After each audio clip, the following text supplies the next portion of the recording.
네,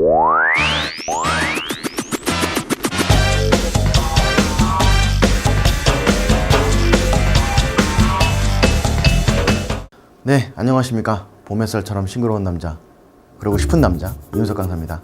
자, 오늘 알아볼 내용은요, 단독사고 시에 보상받는 자동차 보험 담보 종목 중에서 자기 신체 사고하고 자동차 상해에 대해서 알아보도록 하겠습니다. 물론 두 가지를 동시에 가입할 수는 없죠.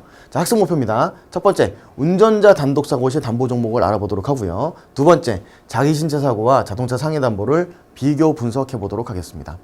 먼저 자기 신체 사고라든가 자동차 상해에서 운전자가 보상받을 수 있는 경우는 어떤 경우가 있을까요? 첫 번째, 내 고객이 운전 중 사고로 다쳤는데 가해자로 지목이 됐다든가, 두 번째, 내 고객이 운전 중 사고로 다쳤는데 과실이 더 많아버린 경우, 아니면 세 번째에서는 내 고객이 운전 중 사고로 다쳤는데 단독 사고일 경우에는 자기 신체 사고 담보 또는 자동차 상해에서 보장을 받으실 수가 있습니다. 그럼 먼저 자기 신체 사고하고 자동차 상해에서 어떤 명목의 보험금이 지급되는지에 대해서 알아볼 텐데요. 자기 신체 사고는 세 가지가 있습니다. 사망, 후유장애, 부상보험금. 자동차 상해도 세 가지가 있습니다. 사망, 후유장애, 부상보험금. 항목은 같죠. 하지만 그 안에 들어있는 내용은 좀 차이가 있는데요. 하나하나 살펴보도록 하시죠. 첫 번째, 자기 신체 사고 보장 내용입니다. 사망보험금은 말 그대로 교통사고로 사망하셨을 때 자기 신체 사고에서 정액으로, 예를 들어서 1억짜리를 가입하셨으면 1억을 갖다가 사망보험금으로 지급하는 게 원칙입니다. 다만 조건이 있죠. 순수한 단독사고로 내가 사망을 했다면 가입금액을 전액 지급하고 끝납니다. 하지만 내 과실이 예를 들어서 60%다. 그래서 저쪽 가해자 상대방으로부터 40%를 보상받았다면 내 과실만큼 못 받은 60%분에 대해서는 자기 신체 사고에서 가입금액을 한도로 주는 겁니다. 한도까지만 메꿔주겠다는 거죠. 그렇기 때문에 결국 과실이 없었을 때 내가 받을 수 있었을 금액을 메꿔준다는 취지입니다. 가입금액 한도 내에서. 그러다 보니까 공식에서는 실제 손해액이 과실상계 전 손해액이라고 전제를 하고 있는 것입니다. 두 번째입니다. 자기 신체 사고에서 후유장애 보험금이죠. 이건 역시 후유장애가 발생했을 때 보험금을 지급하는 것인데 역시 똑같습니다. 얘는 급수별 한도, 자기 신체 사고는 산재와 유사하게 1급부터 14급까지 장애 급수를 정해놨습니다. 그럼 내가 아무리 많이 다치고 내 손해액이 많이 나왔다 하더라도 내가 다친 부위에 대한 급수가 6급밖에 안 된다면은 1억짜리를 기준으로 6급이면 5천만 원 한도이므로 내 손해가 1억이 나왔든 2억이 나왔든 5천만 원까지만 주는 겁니다. 다만 그 5천만 원 한도 내에서 역시 다른 보험에서 받은 게 있을 때, 상대방 차량의 대인배상 원투에서 받은 게 있다면 그걸 공제하고 5천만 원 한도 내에서 내 실적 손해까지만 지급을 하게 됩니다. 세 번째, 부상보험금입니다. 이거는 급수별 한도 내에서 실제 소요된 치료비를 지급합니다. 이게 아주 중요한 문구죠. 실제 소요된 치료비이기 때문에 실제 소요될 치료비는 지급하지 않겠다는 것이고, 대표적으로 성형수술 비용이 있죠. 보통 이제 대인사고, 일반적인 합의를 볼 때에는 성형수술비를 미리 산정해서 받는 경우가 많지만 자기 신체 사고 담보에서는 실제 소요되지 않았다면 주지 않습니다. 역시 부상보험금에 대한 치료비도 과실상계전 손해액, 그 치료비를 기준으로 해가지고 이런 산식에 따라서 보상을 하고 있습니다. 두 번째, 자동차 상해 보상 내용인데요. 첫 번째로서는 사망보험금이 있죠. 근데 이 친구는 급수라는 게 없죠. 그냥 가입 한도 내에서 장례비, 위자료, 상실수익액을 지급합니다. 이 장례비, 위자료, 상실수익액은 내가 길을 가다가 남이 나를 쳤을 때 그 남이 나한테 배상해주는 항목이 바로 장례비, 위자료, 상실수익액, 내가 사망했을 때 이런 것들을 항목을 지급하고 있는데, 자동차 상해의 취지는 뭐냐면 내가 다른 사람한테 다쳤을 때 다른 사람한테 청구할 수 있었을 금액을 청구한다는 취지입니다. 즉 실손해만큼을 보장해 주겠다는 거죠. 자기 신체 사고는 급수별로 한도에까지만 정액으로 주나, 자동차 상해는 네가 손해를 본 만큼 실제 손해액만큼을 갖다가 가입금액 한도 내에서 보장하겠다, 이런 취지가 되는 것입니다. 다만 공식은 똑같죠. 역시 과실상계전 실제 손해액을 메꿔준다고 하는 취지입니다. 두 번째, 후유장애 보험금이죠. 사실 자기 신체 사고라든가 자동차 상해에서 가장 많이 차이 나는 게 바로 후유장애 보험금과 부상보험금인데, 그 중에 첫 번째 후유장애 보험금을 보시면 가입 한도 내에서 역시 위자료, 상실수익액, 개업비를 지급하고 있습니다.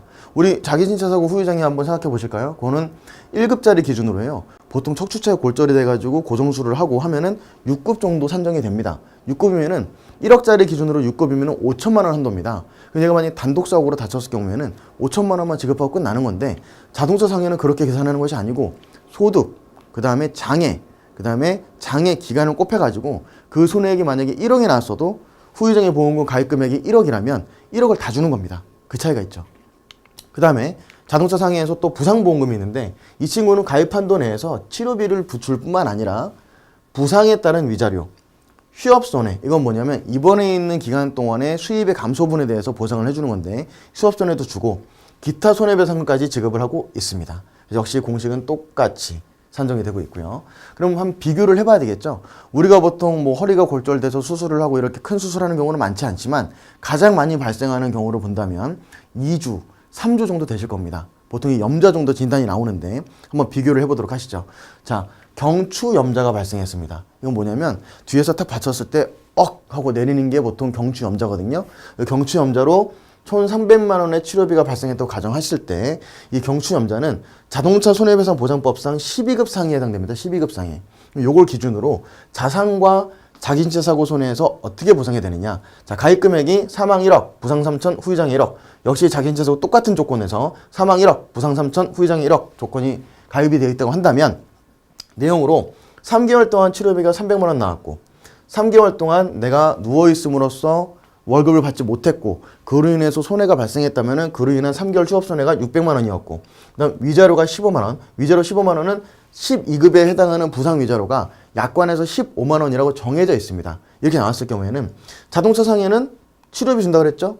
그 다음에 뭐 준다고 그랬죠? 휴업손해도 준다고 그랬죠? 그럼 또 뭐 준다고 그랬죠? 위자료도 준다고 그랬죠? 그럼 보통 위자료, 휴업손해, 치료비까지 지급이 되기 때문에 물론 나중에 통원치료를 받게 됐을 경우에는 거기에 따른 통원치료 비용도 나옵니다.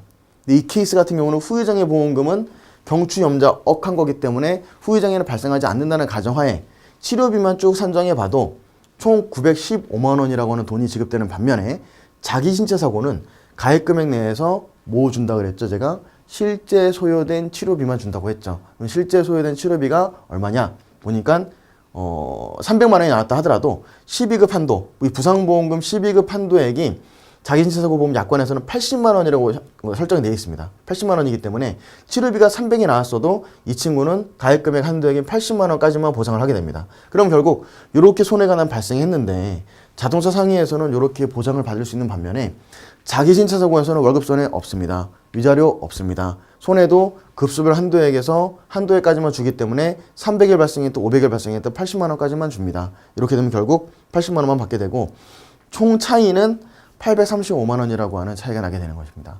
자, 여러분들이 설계를 이렇게 해주시느냐 저렇게 해주느냐에 따라서 이 고객이 사고를 당했을 때 보장받을 수 있는 내용이 좀 틀려지죠. 자, 끝으로 제가 팁을 한번 드린다면은 자동차 상해하고 자기신체 사고는요, 나이가 보통 젊으시거나 소득이 입증되는 소득이 있죠. 세금 신고된 소득이 좀 높은 분들일수록 자동차 상해가 조금 더 유리하십니다. 휴업손해만 보더라도 한 두세 달 쉬어버리시면은 이 손해액이 많이 발생하는데 얘는 주지만 얘는 안 주니까. 그래서 그걸 유념하셔가지고 설계하실 때 예를 들어서 60세가 넘어가시고 직업이 없으신 분이라면 굳이 요거를 유념하실 필요가 없기 때문에 자기신체 사고 담보만 가입하셔도 충분하겠죠. 이렇게까지 좀 팁이라면은 팁을 좀 드리면서 정리하도록 하시죠. 자, 첫 번째, 단독 사고나 과실이 많은 사고는 자기신체 사고나 자동차 상해도 검토한다. 두 번째, 자동차 상해는 실제 손해를 보장하기 때문에 나이가 젊고 소득이 많을수록 유리하다까지 정리하면서 이 시간 마치도록 하겠습니다. 수고하셨습니다.